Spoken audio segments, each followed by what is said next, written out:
با عرض سلام و درود خدمت دوستان عزیز از سری آموزش‌های فارکس و الگوهای هارمونیک جلسه 38 رو اختصاص دادیم به معرفی پترن ها.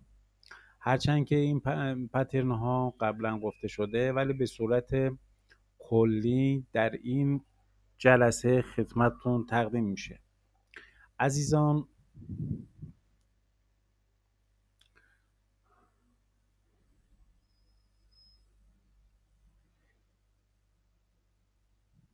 چند تا الگوی هارمونیک که مهم هستند عبارتند از AB مساوی CD و همه اینا عرضم به حضور یک اگه معکوس نزولی باشن سعودی دارند و اگر سعودی باشن اینجا نزولی خواهند داشت. اولین الگو و پترن ما AB مساوی با CD هست و اینم که عکس همون اولیه هست، دومی گارتلی، سومی بد منظور خفاش، باترفلای پروانه و کراب یا خرچنگ. چیزی که در مورد پترن ها باید مد نظر قرار گرفته باشه اعداد فیبوناچی هست. دوستان، قبل از اینکه شروع بکنیم یک نگاهی به این قسمت میکنیم و میریم سراغ شروع جلسه. ببینین هر قسمت از موجهای ما اگه A, B اینا رو داشته باشند، CD حتما باید یکی از اینا رو یعنی برسه بهشون تا واکنش نشون بده. مثلا 38% تا 261.8% میتونه بره یا یه مقدار کمتر که 224 هست. وقتی ریتریسمنت 50 رو در نظر بگیریم این باید تا 200% رشد داشته باشه و 61.8 CD میشه 161.8. 70.7% CD AB 70 و 0.7% میشه 141.4% و 78.6 میشه 127%. 88.6 میشه 112.8%. قبل از اینکه وارد موضوع یادگیری پترن بشین حتما این قسمت ها رو خوب مطالعه کنین و ملکی ذهنتون قرار بدین. و دوستان، خواهشی هم که دارم اگه یکی از این آموزش ها حتی یه دونه قابل استفاده شد براتون، لطفاً کانال ما رو سابسکرایب کنید. ممنونم. خب میریم سراغ شروع آموزشمون. اولین و پر کاربردترین پترن توی چارت AB مساوی CD هست. AB مساوی CD در حقیقت این پترن میشه.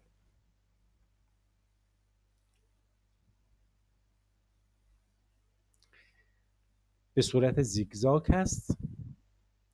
این سعودیه. دی هر قسمت باشه برعکس اون نتیجه خواهد داد. اینجا از بالا پایین اومده تا دی، پس برگشتش سعودیه و برعکس اگه دی بالا باشه یعنی A, B, C, D اون وقت میشه نزولی. خب میگیم یه موجیه از A شروع کرده به ریزش تا نقطه B، از نقطه B شروع به اصلاح کرده. اصلاح مهمه. این اصلاح اگه 78 و 6 دهم و یا 61 8 دهم باشه، از نقطه C بر میگرده یکی از این اعداد رو تشکیل میده در قسمت D، در قسمت D.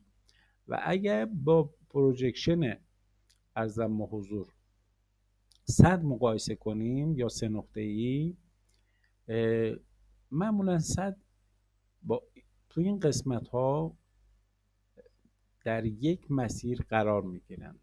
اون وقت بهترین در حقیقت سیگنال ورود ما هست. خب پس اصلاح در ABCD 78 و 6 دهم یا 61 8 دهم و نتیجه BC که اینجا گفتم خدمتتون، ببینیم وقتی 61 8 دهم شد 161 8 دهم، وقتی 78 و 6 دهم شد 127%. ولی تو این ABCD یکی از اینا میشه، بعضی وقتا 161 و 8 دهم میشه و بعضی وقتا همون 61 میشه 127%. یعنی هر دوتا ممکنه پیش بیاد. خب اینو یاد گرفتیم. میریم چارت. از روی چارت چند نمونه خدمتتون تقدیم کنیم. خب دوستان،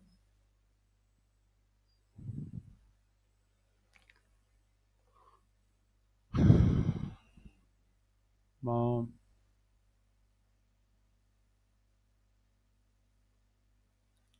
اینا رو پاک کنیم و در 15 دقیقه ببینیم x a x a b، اینجا به اصلاح شده. ما قرار میدیم x a و b، c d، a b c d. t کجا قرار گرفته؟ در 161. خب اینا، این قسمت در حقیقت یک سایدوی هست یا حالت شادو که ما باید منتظر بمونیم این از این 161 حرکت بکنه و یک پولبک بزنه، اون وقت وارد معامله بشیم که اگه این کار رو بکنیم میبینیم که تا 251 پیپ سود داده. خب یکی دیگه اون سعودی بود و این یکی میخوام نزولی باشه. ببینیم از اینجا بگیریم تا اینجا 61 x a b و از اینجا هم میبینیم که 161 رو نشون میده.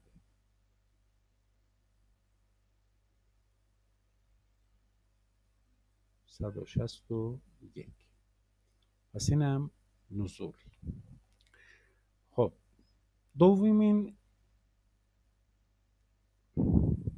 این برعکسش رو هم نشون دادیم خدمتون. دومیش گارتیلیه عزیزان. گارتیلی ساختارش چیه؟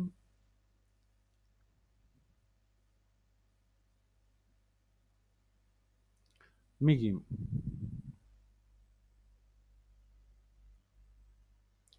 گارتیلی x a اینجا بباید 61 باشه. اینجا من علامت میزنم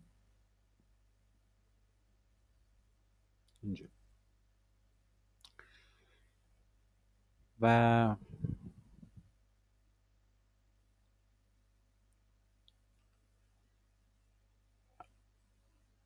x a و ب 61. سی 38 دهم تا 88% میتونه باشه. این 88% این 61 و 50 38 هر کدومشون میتونن باشه. حالا ما 88 رو امتحان میکنیم ببینیم اینجا جور در میاد. این قسمت که اینجا 61 هست، میبینید 61 این کارتیلیه، اینجا 61 ریزش داشته چقدر؟ 38 پیپ، تقریبا نزدیک 39 پیپ اینجا به ما سود داده. این نزولی هست. یکشم صعودی بگیریم. صعودی هم ببین از اینجا اگه بگیریم 61 اینجا میشه، این نقطه من رسم بکنم x a و b 61 و 8 دهم. ببینیم سرش چقدر میشه. سی 78 رو در نظر بگیریم یعنی 88. اینجا ببینیم با کدومش در جور در میاد. این 78 88 هم تقریبا اینجا میشه.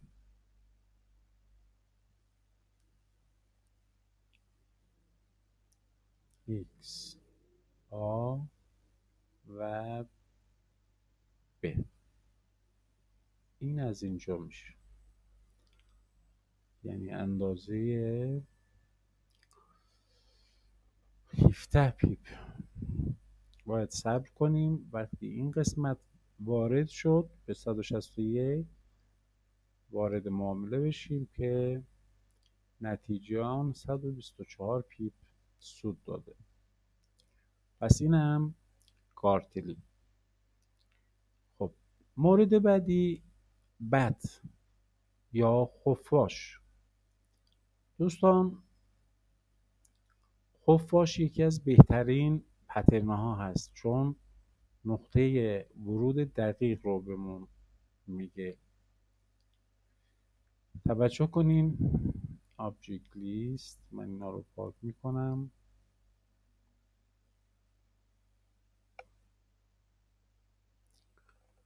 از این قسمت عزیزان، این قسمت خب حمایت دیگه یا اومده پایین تا اینجا.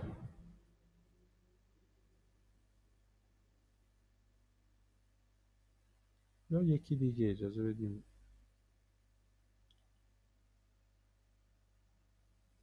همینجا رو در نظر بگیریم. البته تو اینجا مشخص نیست، باید بازار حرکت کنه یه چیزی که مشخص باشه. اینجا میگیم x a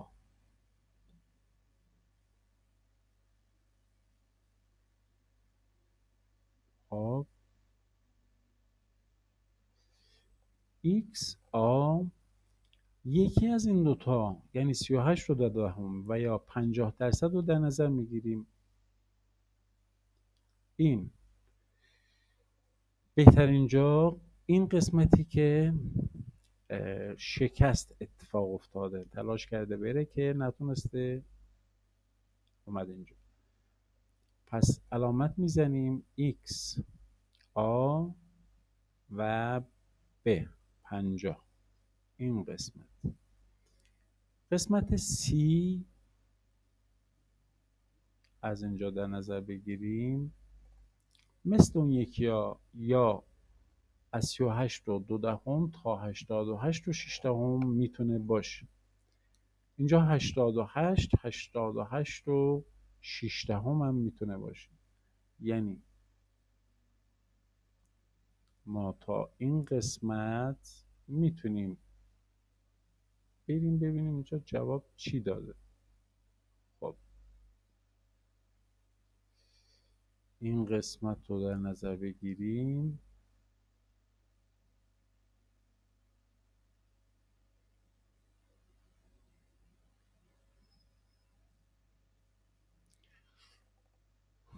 دوستان از اینجا 61 و اگه اینجا در نظر بگیریم چقدر میشه؟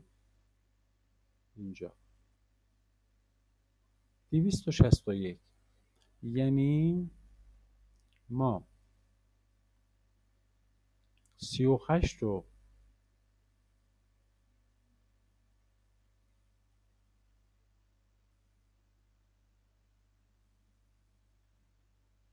اینجا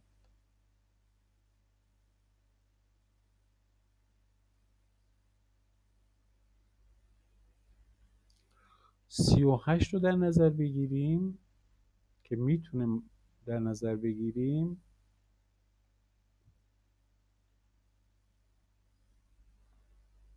میبینیم 261 اینجا نشون میده. پس خفاش شکل گرفته اینجا و با این حرکت میبینیم که 39 پیپ جواب داده. این یه صعودی هست و نزولی از اینجا میتونیم بگیم x a و همین 38 رو اینجا در نظر میگیریم.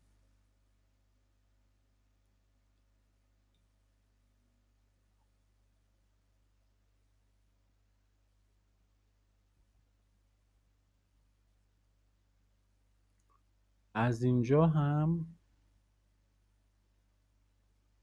چقدر اومده؟ 18 پیپ، چون روند در حقیقت بذار یه بار دیگه اینو بگیریم ببینیم چرا از این قسمت x تا این قسمت 38 رو اینجا بگیریم، علامت بزنیم x a و b. خب اینو اینجا بگیریم، آره تا اینجا میاد c و 261 دقیقا هست همینجا. اینجا هم 23 پیپ، ولی احتمال داره یکی اینجا باشه که با اون اگه بگیریم این بزرگه خب در بیاد، ولی خب نمیخوام زیاد. ببینیم اینجا هست 4 ساعته این قسمت. من اینو پاک میکنم.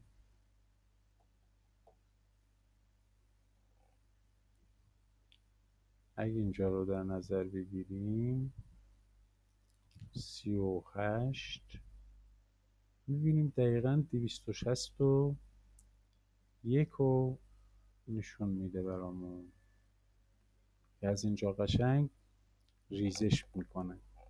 پس خفاش ما x a 38 و اینم که سی باشه تا 261 و بهترین و دقیق ترین پترنی که قابل استفاده هستند. خب دوستان اینم از خفاش یا بط. مورد دیگه باترفلای یا پروانه. و پروانه هم خیلی پترن جالبیه. حالا اینجا اجازه بدین این قسمت ما یک روزه ببینیم. از اینجا میگیریم x a b. ببینیم x a و b. این 78. وقتی اینو اینجا قرار بدیم باید 261 باشه. دقیقا تو همون جا قرار گرفته 261. و معلومه این سی هم تا 86 جا داره بیاد. ببینید چقدر با یک پترن راحت میتونیم سود کنیم. 925 پیپ فقط با یک پترن. خب اینم باترفلای یا پروانه نزولی هست. یکی دیگه ببینیم، اینم تازه تو یک روزه.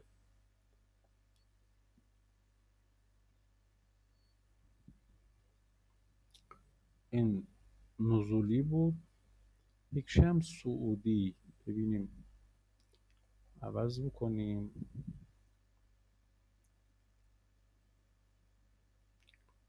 سعودی.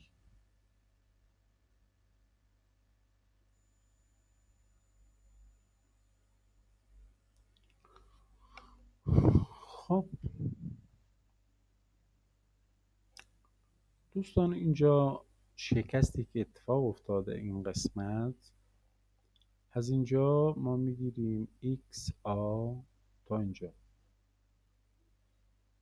ببینیم چقدر اومده.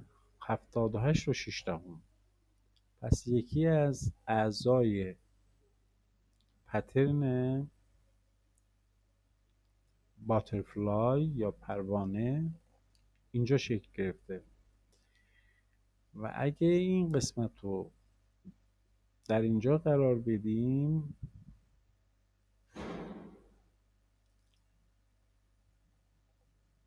161 و از این قسمت هم میشه 127. یعنی دو حالت داره.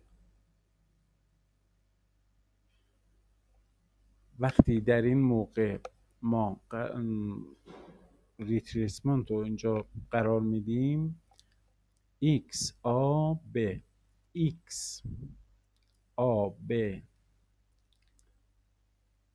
d اگه 27 باشه هم درسته، یا 27 و یا 161. اینجا 127. و اگه تو قسمت 78 قرار بدیم 160 میشه. از اینجا هم یعنی یک باترفلای سعودی رو ببین با چه قدرتی رفته. 210 پیپ. خب اینم باترفلای. و یکی هم کرپ یا خرچنگ. بعضی هم این دو نوع تقسیم میشه، یکی دیپ کرپ و یکی کرپ. از نظر اندازه فرق میکنند. خب بریم رو چارت، همونجا خدمتتون توضیح بدم. حالا اینجا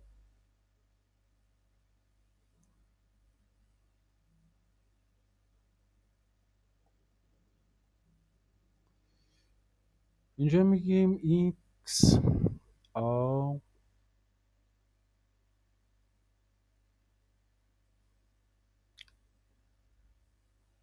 38 و این 50. ولی اینجا اینو شکونده، اینجا اینا نمیشن.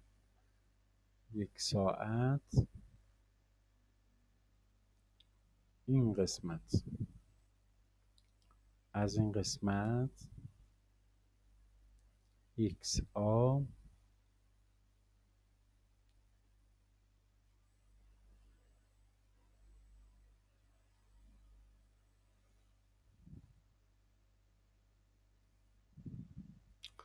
اینم نمیشه.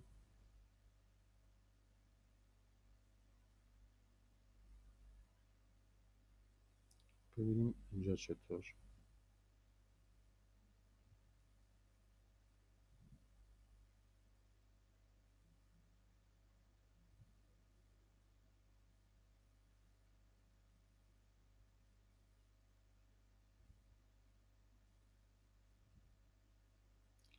دوستان از این قسمتی که شکست اتفاق افتاده، ببینیم یه بار دیگه X اینجا 60.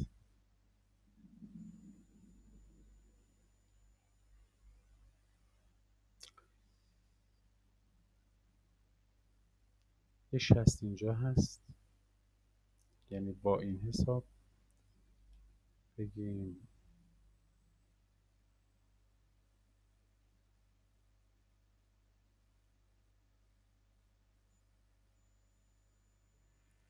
X A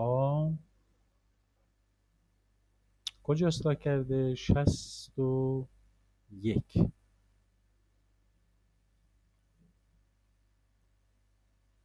ببین X A 61 اصلاح کرده اینجا.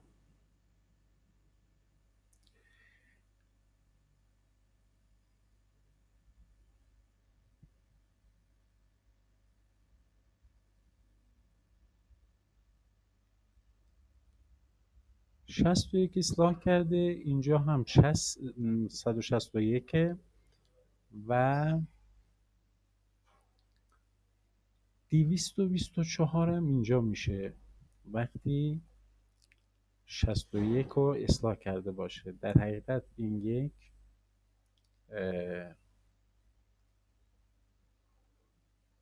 خرچنگ معمولیه، زیاد عمیق نیست، چون که تا 361 پیشروی نکرده. پس از این قسمت، یعنی منطقه زون ما، این قسمت میشه 24 تا 61 و از اینجا میبینیم که باز چقدر رفته بالا. این هم خرچنگ که صعودی هست. نزولی ببینیم چی هست. نزولی هم میتونیم پیدا کنیم. خب از اینجا 161 اصلاحش 38، اینو قرار میدیم اینجا 61. عرضم حضور 38 اصلاح کرده و اگه اینو اینجا قرار بدیم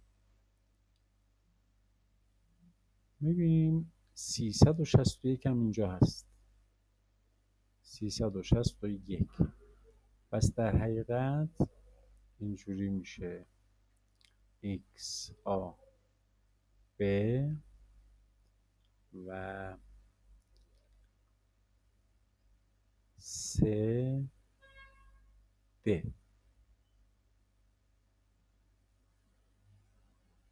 این خرچنگ عمیق هست، چون که 361 رو در حقیقت رسیده.